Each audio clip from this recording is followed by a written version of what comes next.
오늘 본문 이사야 12장 1절부터 6절까지를 저와 여러분이 같이 한 목소리로 함께 봉독하시겠습니다.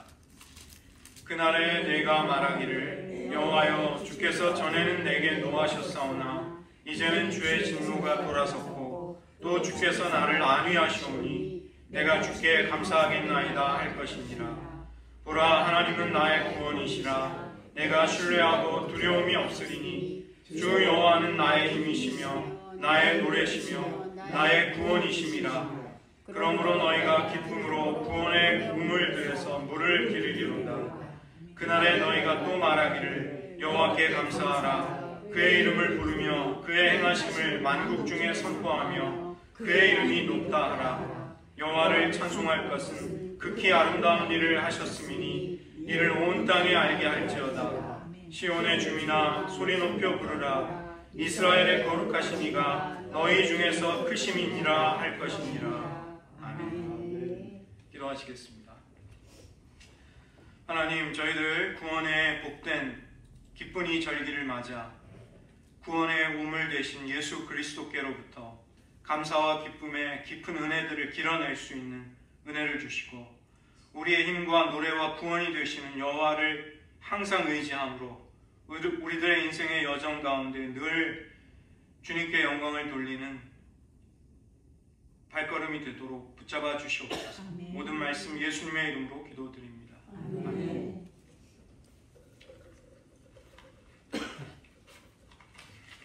오래전에 실제로 있었던 사건이었습니다. 러시아 항공우주국에서 러시아 전역에 긴급 속보를 전하는 일이 있었습니다. 우주를 떠돌던 집채만한 크기의 운석이 지구로 돌진하고 있는데 얼마 지나지 않으면 대기권을 뚫고 러시아의 어떤 특정한 지역으로 떨어진다는 뉴스였습니다. 정부가 이 발표를 하게 되자 이 운석의 낙하 지점이 예상되는 곳에 난리가 난 것입니다. 이 거대한 운석이 만약 자기 집에 떨어지게 되면 이것은 굉장한 폭탄이 터지는 그 정도의 충격이 올 것을 예상했기 때문입니다. 러시아 사람들 가운데 어떤 이들은 이사를 가기도 하고 대피를 하기도 하고 많은 이들이 공포와 두려움에 떨었습니다. 그때 그 마을에 살던 어느 청년이 신문에 글을 실었습니다. 내용은 나는 우리 집에 운석이 떨어지면 좋겠다는 것이었습니다. 이것을 이상하게 생각한 방송사가 리포터를 보내서 그 청년과 인터뷰를 했습니다. 모두가 두려워하는 그 운석이 왜 당신의 집에 떨어졌으면 좋겠다고 생각하십니까? 그 청년은 이런 대답을 했습니다. 운석은 저 크고 광대한 우주에서 날아온 신비로운 우주의 조각입니다. 그런 운석이 우리 집에 떨어진다면 모든 사람들이 그 운석을 보러 우리 집으로 오지 않겠습니까? 우리 집은 이 지구와 우주를 연결하는 신비로운 통로가 될 텐데 얼마나 좋을까요? 저는 그 운석을 보면서 우주를 볼 수 있지 않겠습니까? 우주가 내 집으로, 내 앞마당으로 들어온다는 것 얼마나 좋은지 모르겠습니다. 그런데 더 놀라운 사실은 이 인터뷰가 방송으로 나가게 되자 그 지역 사람들이 더 이상 운석을 두려워하지 않게 되었다는 것입니다. 심지어는 그 청년처럼 우리 집에도 운석이 떨어졌으면 좋겠다 이렇게 생각하는 사람들이 늘어났다는 것입니다. 우리는 오늘 이사야 12장을 통해서 이사야 선지자 한 사람이 예언자적인 비전을 받게 될 때 이스라엘 민족 전체를 위로하고 그들에게 소망과 감사의 이유를 발견할 수 있도록 하는 그런 일이 일어나는 것을 보는 것이죠.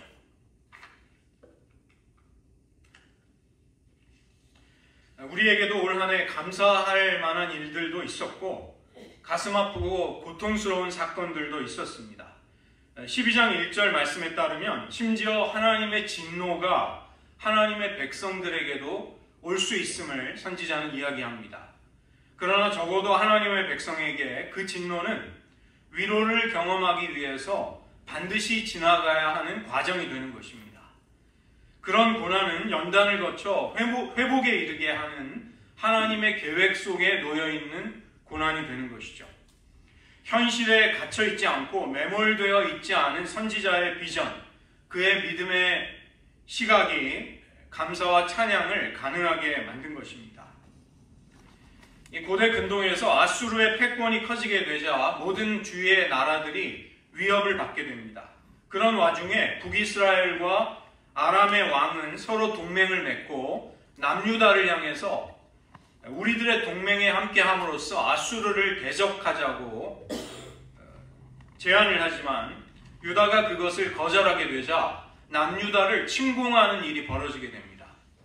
유다의 아하스 왕은 하나님의 보호와 능력을 신뢰하지 못하고 두려움에 휩싸였습니다. 그러나 이사야 선지자는 아수르가 하나님의 진노의 막대기에 불과하다, 하나님의 분노를 쏟는 도구일 뿐이다, 이것을 일깨워주는 것이죠. 아수르가 교만해져서 자신의 주제를 넘게 되었다, 이것을 이사야 10장 15절에서 말씀하였습니다. 도끼가 어찌 찍는 자에게 스스로 자랑하겠으며 톱이 어찌 켜는 자에게 스스로 큰 채 하겠느냐. 이는 막대기가 자기를 드는 자를 움직이려 하며 몽둥이가 나무 아닌 사람을 들려 하는 것 같음이로다. 이렇게 교만해진 아수르를 하나님이 심판하시겠다고 이사야 선지자를 통해 말씀하시면서 너희를 치는 아수르를 더 이상 두려워하지 말아라, 이렇게 선포하십니다. 이사야 10장 24절로 25절에서 그러므로 주 만군의 여호와께서 이르시되 시온에 거주하는 내 백성들아, 아수르가 애굽이 한 것처럼 막대기로 너를 때리며 몽둥이를 들어 너를 칠지라도 그를 두려워하지 말라. 내가 오래지 아니하여 내게는 분을 그치고 그들은 내 진노로 멸하리라 하시도다. 하나님이 이런 진노를 거두시는 것은 그분의 오로지 주권적인 은혜였던 것입니다. 하나님은 소극적으로 진노를 그치시는 것이 아니라 더 나아가 자기 백성을 안위하시겠다고 약속하십니다. 이 안위한다, 나함, 히브리어로 나함이라는 말은 위로한다는 말인데 정서적으로 슬픔을 위로해 주는 것뿐만이 아니라 실제적으로 보호함으로써 안전하게 만들어준다는 것입니다. 오늘 이사야 12장을 보시면 이 감사의 형식이 변화되는 것을 상반절과 하반절에서 뚜렷이 볼 수가 있는 것이죠. 이사야의 감사의 찬양은 시편의 언어들을 사용하고 있습니다. 그리고 이 시편의 언어들은 역사적으로 더 거슬러 올라가게 되면 출애굽기 15장에 있는 찬양의 언어들인 것입니다. 하나님의 구원, 특히 출애굽이라는 사건은 하나님의 백성 이스라엘의 구원을 체험하는 데 있어서 원형적인 체험, 오리지널 체험이 되는 것입니다. 그들은 구원을 경험할 때마다 하나님이 행하신 위대한 출애굽을 떠올리곤 하고 그러한 출애굽이 있기 때문에 지금 위기 속에서 우리들을 구원해 주실 것을 믿을 수 있었던 것이죠. 그래서 예수님의 이름은 구약의 여호수아를 이어서 그 이름을 그대로 받아서 자기 백성을 죄에서 구원하실 이로 그렇게 이름 붙여진 것입니다. 구약에서 여호수아가 했던 일을 예수님은 영적인 출애굽, 제2의 출애굽을 통해 자기 백성을 구원해 내시는 것이죠. 그래서 구원은 개인적인 차원에서만 오는 것이 아니라 공동체, 하나님의 백성 전체를 구출해 내시는 하나님의 위대한 권능을 체험하는 데 있는 것입니다. 1절에 내가 말하기를, 또 나는 내가 주께 감사하겠나이다. 나라는 표현이 나오고 4절로 가면 너희가 또 말하기를 여호와께 감사하라. 이것은 개인을 가리키는 데서 공동체로 여러 사람의 찬양으로 감사로 이것이 바뀌는 것입니다. 보라, 청중의 주목을 2절에서 끌면서 이사야는 하나님이 나의 구원이시라는 선언을 다시금 두 번이나 반복하는 것이죠. 2절의 마지막에 다시 한번 하나님이 나의 구원이 되시는 것을 더욱 강조하는 것입니다. 이 신뢰한다는 말은 바타흐라는 말은 이상하게도 피하다, 도망가다라는 말로부터 나온 것입니다. 이것은 안전을 찾아 피함으로써 그런 대상을 신뢰한다는 것이죠. 그 때문에 신뢰한다는 것과 두려워하지 않는 것은 동전의 양면처럼 함께 하나를 이루는 것입니다. 위기의 상황에서 하나님을 의지해서 안전함을 확신한다면 더 이상 어떤 위협이나 위험을 무서워하지 않을 수 있게 되는 것입니다. 그러나 아하스 왕과 유다 백성은 아람과 북이스라엘의 연합군이 쳐들어올 때 하나님을 신뢰하지 못하면서 사시나무 떨듯이 갈대가 바람에 흔들리듯이 두려움에 휩싸입니다. 그것을 책망한 말씀이 이사야 7장 9절입니다. 만일 너희가 굳게 믿지 아니하면 굳게 서지 못하리라. 언어 유희를 통해서 너희가 믿음에 있어서 굳건하지 못하다면 너희들의 실제 현실에서도 굳게 서지 못할 것이다. 안전하지 못할 것이다. 하나님은 그것을 말씀하신 것입니다. 그리고 이사야에게 이 백성의 길로 가지 말고 그들이 두려워하는 것을 두려워하지 말아라.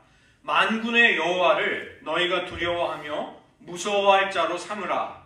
이렇게 8장 11절로 13절에서 말씀하십니다. 신뢰와 두려워하지 않는 마음은 하나님의 구원을 경험한 하나님의 백성들의 믿음의 덕목이 되는 것이죠.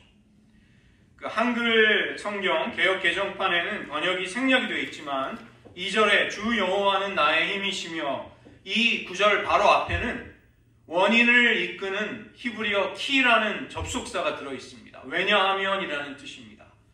왜냐하면 주 여호와가 나의 힘이 되시기 때문입니다. 우리가 신뢰하며 두려워하지 않을 수 있는 이유가 있다고 이사야 선지자는 말하는 것입니다. 왜냐하면 여호와께서 나의 힘과 노래와 구원이 되시기 때문입니다. 이것을 이야기하는 것이죠. 이 구절은 출애굽기 15장 2절에 나오는 모세의 찬양, 모세의 노래의 첫 부분을 반영하는 것입니다. 홍해에서 애굽의 군대를 몰살시키고 그들을 기적적으로 구원하신 여호와의 능력을 목격한 이스라엘 백성은 여호와를 경외하고 모세를 신뢰할 수 있게 되는 것이죠. 하나님의 구원의 역사를 경험하고 난 새로운 구원의 공동체는 하나님을 신뢰하면서 어떤 원수의 세력도 두려워하지 않을 수 있게 되는 것입니다. 오늘 우리가 감사의 절기를 맞아 하나님께 찬양 드리고 있습니다. 왜 그런가? 어떻게 감사드릴 수 있는 이유와 근거가 있는가? 왜냐하면 하나님이 우리의 구원이 되시기 때문입니다. 하나님이 우리를 구원하심을 신뢰하는 사람, 그런 사람은 누구도 두려워하지 않을 수 있게 되는 것이죠.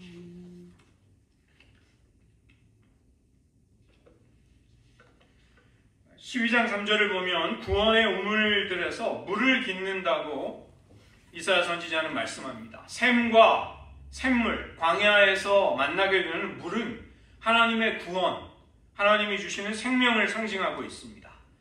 이스라엘 사람들은 초막절이라는 절기가 되면 예루살렘 동쪽의 시혼 시냇가에 그 시냇물을 떠다가 예루살렘 성전 바닥에 쏟아 부으면서 하나님이 생명의 근원이 되신다는 생수라는 사실을 상징적으로 표현하는 믿음의 헌신의 행위들을 했습니다. 예수님이 요한복음 7장에서 큰 명절, 큰 날에 사람들에게 선포하신 말씀이 바로 초막절을 배경으로 하고 있는 말씀입니다. 요한복음 7장 37절로 39절을 제가 읽어드리겠습니다.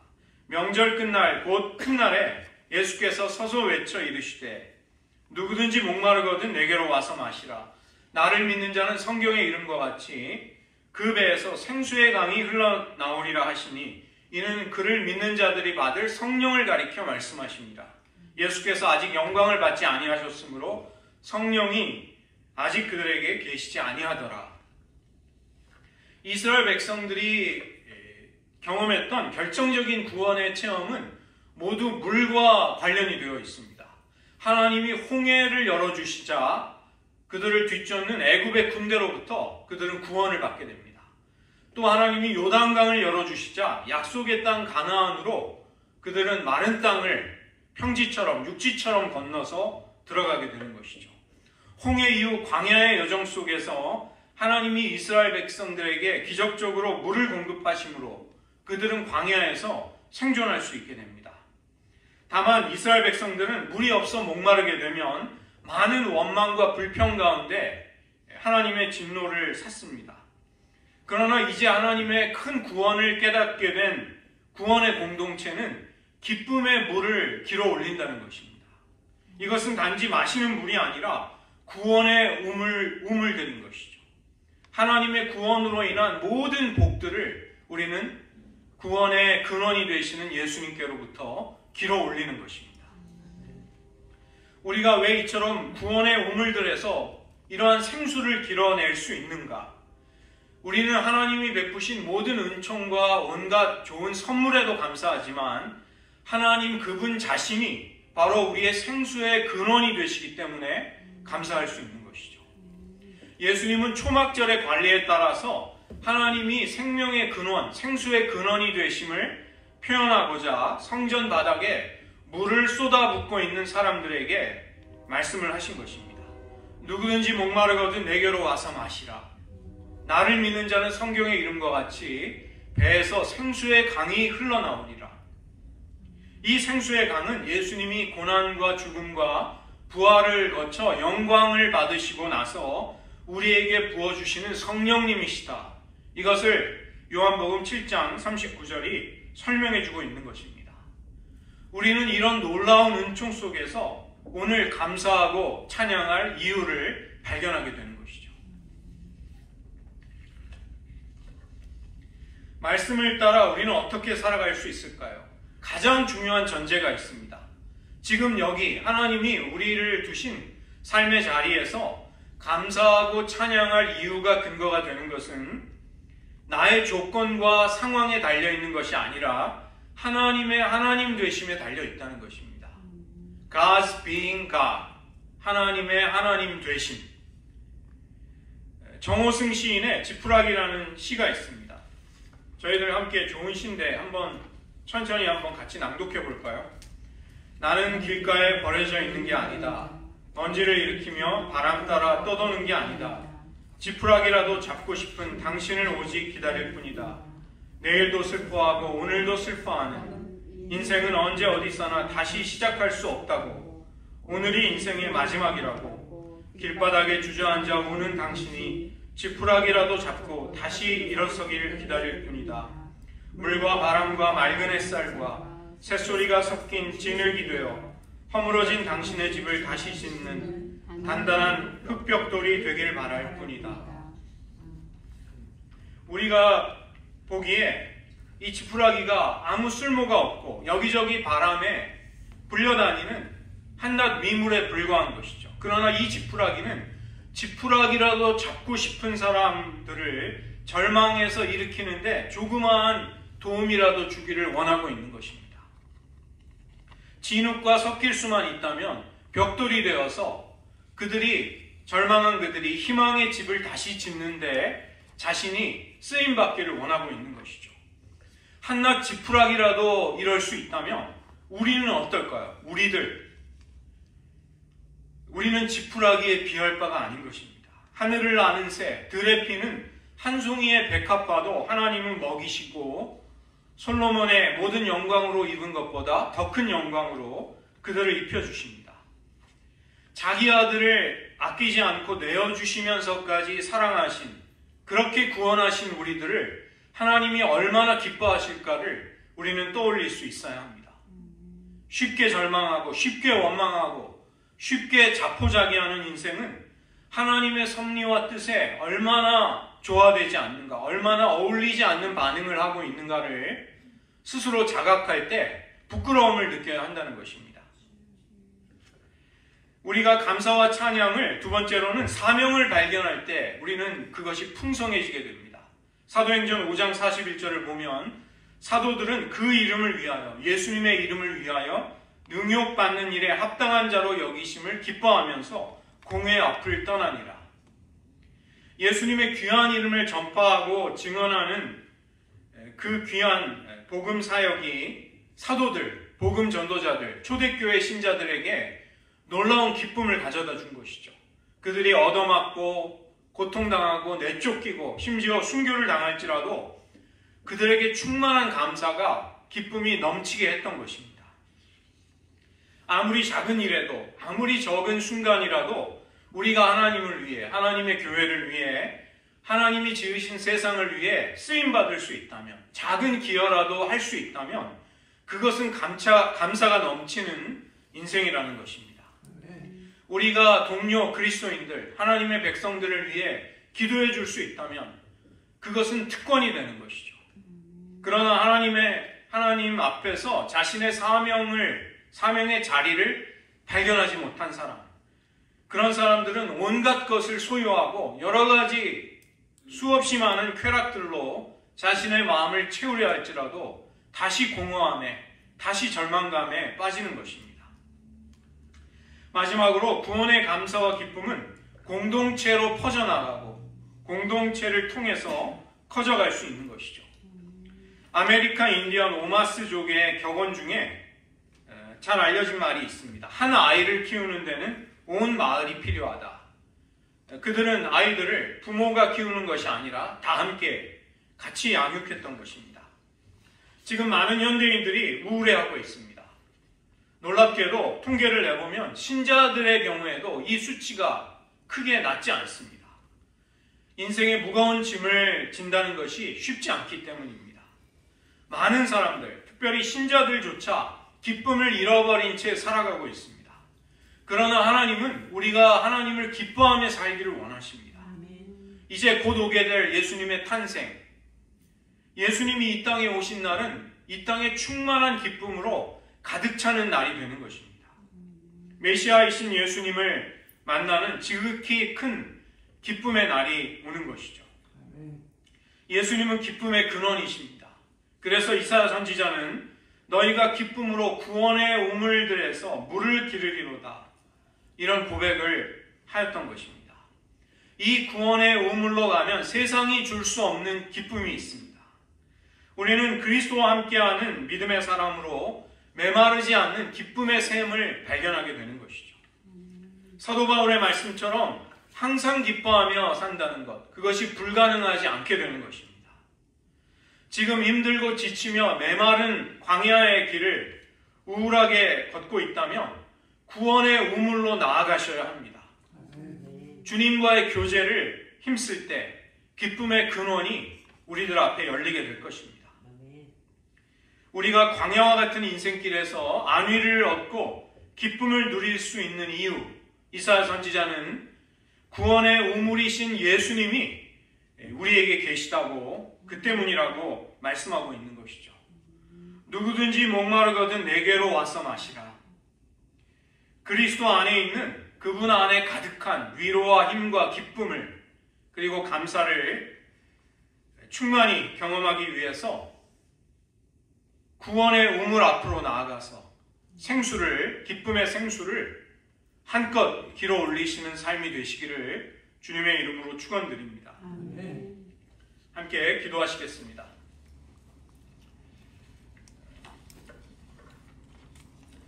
이사야 선지자는 오늘 구원받은 자들의 감사의 찬송을 시편의 찬양을 빌려서 고백하고 있는 것이죠. 이 시편의 언어들은 출애굽의 자리에서 나온 감사의 찬송이었습니다. 우리들 지금 처지와 여건, 나의 심령의 상태가 어떠할지라도 우리는 말씀 속에서 찬양과 감사의 기쁨의 이유를 충분히 발견할 수 있습니다. 하나님이 우리의 구원과 노래와 능력이 되시기 때문입니다. 우리는 구원의 우물 앞으로 나아가 생수의 근원이 되시는 예수님께 나아가 마음껏 그분이 주시는 생수를 마실 수 있는 것입니다. 누구든지 목마르거든 내게로 와서 마시라. 나를 믿는 자는 그 배에서 생수의 강이 흘러나오리라. 그 예수님 앞으로 나아가시기를 원합니다. 지금 내가 겪고 있는 처한 상황, 나의 심령의 상태에 주목하지 마시고 생수의 근원이 되시는 하나님을 찾을 때 이 회복이, 이 감사가 우리 앞에 돌아오게 될 것입니다. 이 은혜의 자리로 나아가게 해달라고 여러분의 신앙 고백으로 잠시 기도하겠습니다.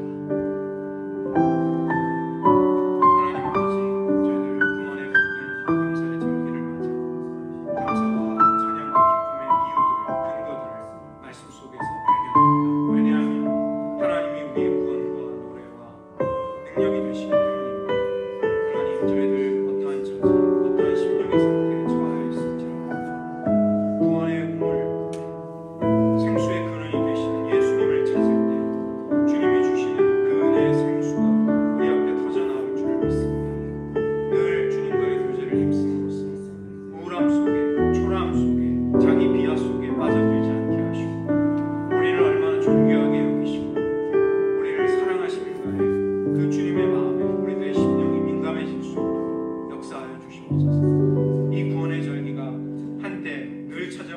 시간으로서가 아니라 구원의 기쁨이 우리의 심령 깊은 곳에서 회복되고 그 기쁨의 샘이 터져나오는 그런 날이 되게 하여 주시옵소서. 기도하겠습니다. 하나님 아버지, 이사야 선지자는 하나님이 나의 구원이 노래가 능력이 되심으로써 거기에서 구원과 기쁨과 감사의 이유를 찾을 수 있노라고 고백하고 있습니다. 하나님, 우리들의 처지가 어찌하든 우리들의 심령이 아무리 피폐한들 구원의 우물이 되시고 생수의 근원이 되시는 예수님께 나아가기만 한다면 그 기쁨과 감사가 회복될 줄로 믿습니다. 저희들 주님께 나아가기를 소홀히 함으로 우리들의 심령 속에 우울함과 절망감과 초라함과 자기 비하의 부정적인 정서들이 우리들을 사로잡았음을 고백합니다. 하나님, 그것들을 인위적으로 떨쳐낼 수 없음을 아울러 고백합니다. 오직 예수 그리스도께 나아가 주님이 마음껏 허락하시는 생명수를 마시게 하시고 우리들의 배로부터 그 생수의 강이 터져 힘차게 흘러나오는 은혜의 자리로 우리들을 인도하여 주시옵소서.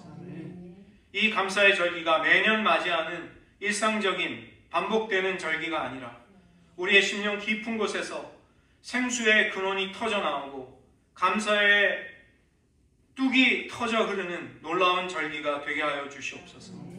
모든 말씀 예수님의 이름으로 기도드립니다.